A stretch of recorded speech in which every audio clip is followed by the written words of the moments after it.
Hello everyone, hello dear student, आप सभी का स्वागत है। आज की इस वीडियो में बात करने वाला हूँ लोरेंज कर्व के बारे में। कंप्लीट कंसेप्ट सिखाऊंगा, उसके बाद प्रैक्टिस भी कराऊंगा कि लोरेंज कर्व क्या होता है। गिनी कोएफिशिएंट के बारे में हम नेक्स्ट वीडियो में डिस्कस करेंगे और उसके अंदर देखेंगे वही कि किस तरह से गिनी कोएफिशिएंट हमारी इनकम इनइक्वालिटी को कैलकुलेट करता है। लेकिन उसी तरह से इनकम इनइक्वालिटी के लिए हम लोरेंज कर्व भी बनाते हैं।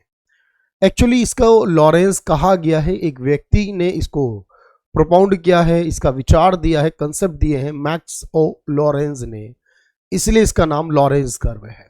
और बेसिकली ये इनकम इनइक्वालिटी, यानी अगर किसी भी देश के अंदर जो आय का वितरण है, इनकम का जो डिस्ट्रीब्यूशन है वो किस प्रकार का है, इक्वालिटी कम है या इक्वालिटी ज्यादा है, इसको कैसे मापा जाए वक्र बनाकर कर्व की सहायता से, उसको रिप्रेजेंट किया गया है इसमें। तो चलिए मैं उसके बारे में बात कर लेता हूं। पहले मैं आपको समझाता हूं कि लॉरेंस कर्व जो है किसने दिया और क्यों दिया है। लॉरेंस वक्र का प्रस्ताव 1905 में अमेरिकी अर्थशास्त्री मैक्स ऑटो लॉरेंस यानी मैक्स ओ लॉरेंस ने रखा था। कहां से बिलोंग करते हैं याद रखिएगा, तो ये 1905 की कहानी है। अमेरिकी अर्थशास्त्री हैं और उनका नाम है मैक्स ओ लॉरेंस ने इस कंसेप्ट को दिया है। लॉरेंस वक्र एक ग्राफिकल रिप्रेजेंटेशन है जिसका उपयोग आय और धन असमानता को मापने के लिए किया जाता है। याद रखना, सवाल पूछे कि किस लिए किया जाता है। आय और धन की असमानता को मापने के लिए हम इसका उपयोग करते हैं। बेसिकली एक ग्राफ बनाते, एक कर्व बनाते हैं और उसमें एक 45 डिग्री की लाइन होती है। 45 डिग्री की लाइन का मतलब यह होता है कि वो कर्व के दोनों साइड को बराबर डिवाइड करती है। यानी कि जो 45 डिग्री की लाइन बनेगी, हम इसमें ग्राफ बनाते हैं और उस ग्राफ में देखेंगे ध्यान से तो आपको ये ग्राफ नजर आ रहा होगा। इसमें ये जो लाइन है, क्योंकि आप जानते एक जो एंगल रहता है वो 90 डिग्री का रहता है और उसके अंदर बिल्कुल ठीक बीच से लाइन गुजरती है, इसे लाइन ऑफ इक्वालिटी कहा जाता है। समानता रेखा ये 45 डिग्री एंगल पे बनती है, याद रखिएगा, और ये पूर्ण समानता को दर्शाती है। ये जो लाइन है ये पूर्ण समानता को दर्शाती है, जो 45 डिग्री वाली रेखा होती है। अब हम इसकी सहायता से, यानी इस लाइन को तो बना ही देते हैं इस कर्व में, अब हम एक्चुअल लाइन जो है, एग्जैक्टली लाइन जो है किसी देश की, वो ड्रॉ करते हैं एंड देन फिर उसको 45 डिग्री की लाइन से कंपेयर करते हैं। अब जब हम ग्राफ बनाते हैं, याद रखना, ये जनसंख्या के संचयी अनुपात और आय के संचयी अनुपात को ग्राफिकली रिप्रेजेंट करता है। मतलब ये है, यानी हम इसमें एक तरफ लेते हैं हमारी जो इनकम है, बेसिकली हम इनकम को लेते हैं, और एक साइड जो है वो हम अपनी पॉपुलेशन को लेते हैं। एक तरफ पॉपुलेशन की बात होती है और एक तरफ हमारी इनकम की बात होती है। ये क्यूमुलेटिव इनकम है और क्यूमुलेटिव हमारा पॉपुलेशन, यानी पॉपुलेशन 10%, 20%, 30%, 40 हो जाए, 50 हो जाए, यानी जनसंख्या जो बढ़ती जा रही है हमारी, जैसे 0 से शुरू करा, फिर 10, फिर 20, फिर 30, फिर 40, 50, 60, 100।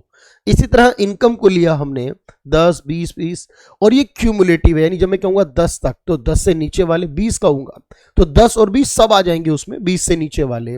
अब हम एक ग्राफिकल रिप्रेजेंटेशन बनाते हैं, एक तरफ इनकम लेते हैं और एक तरफ पॉपुलेशन, ताकि देख सके इनकम इनइक्वालिटी कितनी है। लॉरेंस वक्र हमेशा पूर्ण समानता की रेखा और असमानता रेखा के बीच होता है। यानी कि हम जो एक लाइन ड्रॉ करते हैं, मान लीजिए कि हमारी ये तो 45 डिग्री की लाइन है सर, ये तो हमेशा यही रहेगी।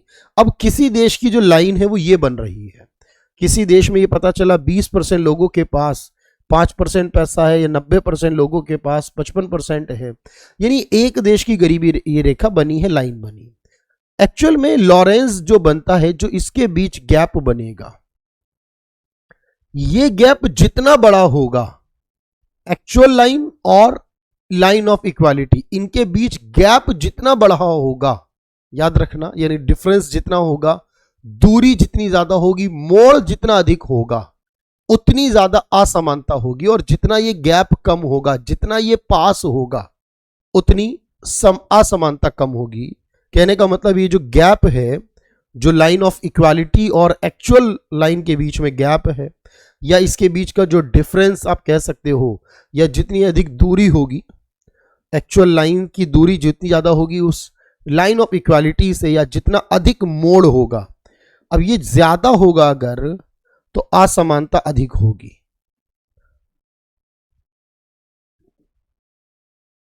जितना दूर बनेगा, और जितना पास बनेगा ये दूरी, ये गैप, ये जितना कम होगा, अगर ये अधिक है गैप तो असमानता अधिक होगी, और अगर ये सारी चीजें कम हैं, पास पास हैं, तो असमानता कम होगी, याद रखना। यानी इससे ये कंफर्म होता है, और इन दोनों के बीच जो गैप होता है कि जो लाइन ऑफ इक्वालिटी और लाइन ऑफ लॉरेंस कर्व है, इन दोनों के बीच, इसी को हम एक नाम भी देते हैं गिनी कोएफिशिएंट। इसके लिए मैंने अलग से वीडियो बनाई है, आप उसको भी देखेंगे। गिनी कोएफिशिएंट वो न्यूमेरिकल तरीके से बताता है कि आय का वितरण, आय की असमानता कैसी है, और ये ग्राफिकल तरीके से, यानी उसमें भी हम लॉरेंस कर्व का इस्तेमाल करते हैं गिनी कोएफिशिएंट में। इस एरिया को टोटल एरिया से डिवाइड करते हैं, यानी इसे गिनी गुणांक कहा जाता है। इसी गैप को हम गिनी कोएफिशिएंट कहते हैं, गिनी गुणांक कहते हैं, गिनी कोएफिशिएंट इसी गैप को कहा गया, उसी को मापने का काम करता है। अब देखते हैं भाई, तो आपको याद रखना है 45 डिग्री की लाइन है, इक्वालिटी है, एक एक्चुअल लाइन बनेगी किसी भी देश की जो डिस्ट्रीब्यूशन लाइन होगी। अब ये लाइन जितनी 45 डिग्री के करीब हो जाएगी उतनी असमानता में गिरावट है, जितना दूर होती चली जाएगी उतनी असमानता बढ़ती जाएगी। एक साइड में हमने पॉपुलेशन ली है, एक साइड में हमने इनकम को लिया है, और ये पूरा ग्राफ हमने बनाया है असमानता के लिए मैक्स और लॉरेंस की थ्योरी पर। चलिए, क्या कुछ सवाल पूछे जाते हैं एग्जाम में वो देख लेते हैं। जैसे ये सवाल पूछा गया, लॉरेंस वक्र के संबंध में निम्नलिखित कथनों पर विचार करें। पहला है, वक्र के नीचे का क्षेत्र जितना बड़ा होगा असमानता उतनी ही कम होगी। ये सही लगती है, गलत लगती है स्टेटमेंट। गिनी गुणांक इस असमानता को माप देता है, ये बात ठीक है। हम गिनी कोएफिशिएंट निकालते हैं, इसके लिए अलग से क्लास मैंने कहा है। तो ये बात तो कंफर्म है कि दो हो सकता है, नन ऑफ दीज नहीं हो सकता, या तो दोनों ठीक होंगे, कोई एक ओनली वन भी नहीं हो सकता। अब तो या तो दो नंबर या फिर दोनों ठीक होंगे। वक्र के नीचे का हिस्सा जितना बड़ा होगा, देखो ध्यान से,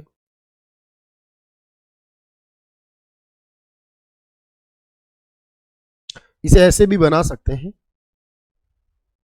ये 45 डिग्री लाइन है। अब देखो नीचे वाला हिस्सा, ये वाला हिस्सा जितना बड़ा होगा, यानी लाइन 45 के करीब होती चली जाएगी। भाई वक्र के नीचे का हिस्सा बड़ा होगा तो लाइन 45 की तरफ शिफ्ट होगी, और 45 की तरफ शिफ्ट होगी तो 45 के जितना करीब होगा असमानता उतनी कम होगी। ये बात पक्की है सर।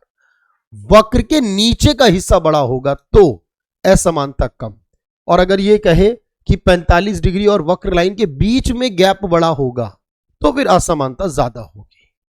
दोनों ठीक है। लॉरेंस वक्र क्या दर्शाता है, हमें ऑप्शन को देखना है। Relationship between the price of a certain goods, यहां पे प्राइस की बात तो नहीं की गई।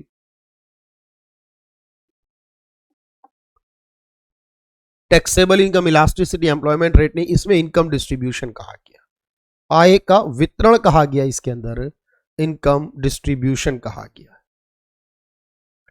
लॉरेंस वक्र के अंतर्गत जितना अधिक मोड़ होता है, मोड़ जितना अधिक होगा उसका क्या होगा, मोड़ जितना अधिक होगा उससे क्या होगा, याद रखो, मोड़ अधिक होगा, यानी मोड़ अधिक होने का मतलब है लाइन बहुत दूर से बनेगी, 45 डिग्री के दूर हो जाएगी, अधिक दूरी से बनेगी, और अधिक दूरी से बनेगी, मैंने क्या कहा, जितनी दूरी अधिक होगी असमानता अधिक होगी।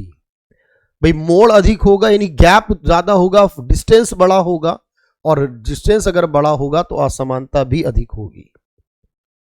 निम्नलिखित में से किसके मूल्यांकन के लिए लॉरेंस वक्र का उपयोग किया जा सकता है, यानी हम इसमें से क्या माप सकते हैं लॉरेंस वक्र की सहायता से, उसका उपयोग करके। मैंने कहा आय की असमानता को माप सकते हैं, आय के वितरण को माप सकते हैं। ऑप्शंस को देखेंगे, बाजारों के आवंटन की बात नहीं होगी सर, कारोबारी साथियों की बात नहीं है, आय के वितरण की बात इसमें जरूर की गई है, आय के वितरण को माप सकते हैं। निम्नलिखित में लॉरेंस कर्व अगर मापना हो तो क्या करता है लॉरेंस कर्व, मैंने कहा इनकम इनइक्वालिटी को, आय की असमानता को मापने का काम करता है। लेकिन मैं आप लोगों को एक और इंफॉर्मेशन यहां दे दूं जल्दी से कि भाई हमारा अभी इकोनॉमी स्पेशल का एक नया बैच आया है, इकोनॉमी स्पेशल 09।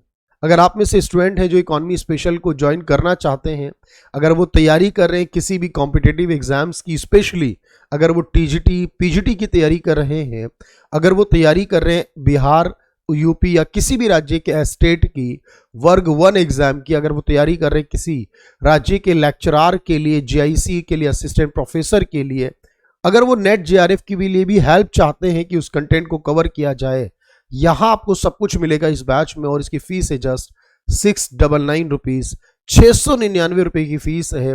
कैरियर विल आप ऐप डाउनलोड करेंगे, उस पर आप जाके इकोनॉमी स्पेशल 09 इंट्रो वीडियो भी उसके अंदर है, आप उसे देख सकते हैं। आपका एग्जाम जो है वो कवर होगा। 4 से 5 महीने क्लासेस चलेंगी, 1 साल की वैलिडिटी है और चैप्टर वाइज प्रैक्टिस भी होगी।